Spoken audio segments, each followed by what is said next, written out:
ಇದೇನ್ರಿ ನೀವ್ ತಗೊಂಡ್ ಬರ್ತಿದ್ದೀರಾ? ಚಿಕ್ಕ ವಯಸ್ಸಿಂದ ಸೀನುನ ಎತ್ಕೊಂಡ್ ತಿರುಗಿದ್ದೀನಿ. ಇನ್ನೊಂದ್ ಸ್ವಲ್ಪ ಹೊತ್ತಿಗಿದೆ ದೊಡ್ಡ ಭಾರ ಅಲ್ಲ.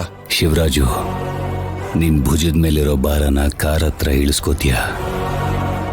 ವಿಮಾನ ಹತ್ತದ ಮೇಲೆ ಆ ಭಾರನ ಸೀನು ತನ್ನ ಭುಜದ ಮೇಲೆ ಹಾಕೋಬೇಕು.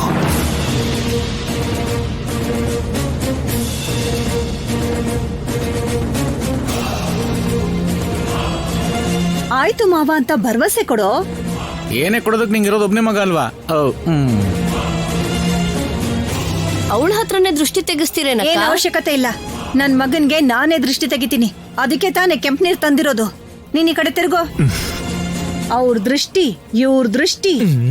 ಅಕ್ಕೋ, ಪಕ್ಕದ ಮನೆ ಅವ್ರದ್ದು ಎದುರುಗಡೆ ಅವ್ರದ್ದು ದೃಷ್ಟಿ ತಗ್ಲೋದಕ್ಕೆ ನಾಳೆಯಿಂದ ಸೀನು ಇಲ್ಲಿರಲ್ವಲ್ಲ, ದುಬೈಯಲ್ಲಿ ಇರ್ತಾನಲ್ಲ. ಹೌದಲ್ವಾ? ಹಾಗಾದ್ರೆ ಪಕ್ಕದ ದೇಶ ದೃಷ್ಟಿ, ಎದುರುಗಡೆ ದೇಶ ದೃಷ್ಟಿ, ಯಾವ ದೇಶ ದೃಷ್ಟಿನೂ ನನ್ ಮಗನಿಗೆ ತಾಗ್ಬಾರ್ದು. ಹೇಳು. ಪಾಕಿಸ್ತಾನ, ಅಫ್ಘಾನಿಸ್ತಾನ, ಬಾಂಗ್ಲಾದೇಶ ಎಲ್ಲ ಹೆಸರು ಹೇಳ್ಬಿಡು. ಅದನ್ನು ಕೂಡ ಹೇಳ್ಬೋದಾ? ಹಾಗಾದ್ರೆ ಇನ್ನು ಸಾಕೆ, ನಿಲ್ಸೆ.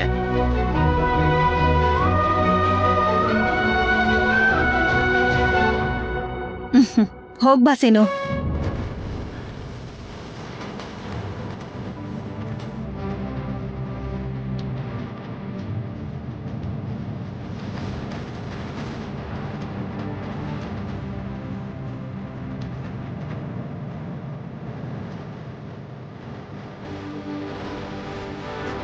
ಹೋಗಿ ಬರ್ತೀನಿ ಮಾವ.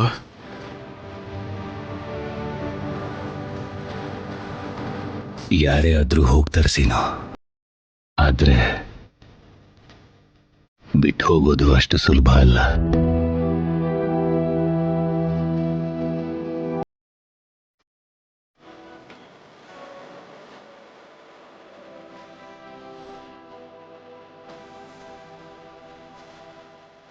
ನಿಂತು ಕೆಲಸ ಮಾಡೋದಕ್ಕೆ ನಾಚಿಕೆ ಪಡಬೇಡ, ಆದ್ರೆ ಹೆಸರು ಸಂಪಾದನೆ ಮಾಡೋ ಪ್ರಯತ್ನ ಮಾಡು.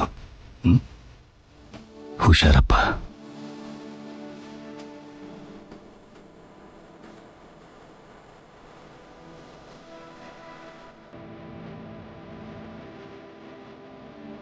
ಹೋಗಿ ಬರ್ತೀನತ್ತ. ಕ್ಷೇಮವಾಗಿ ಹೋಗಿ ಲಾಭವಾಗಿ ಹಿಂದಿರುಗು.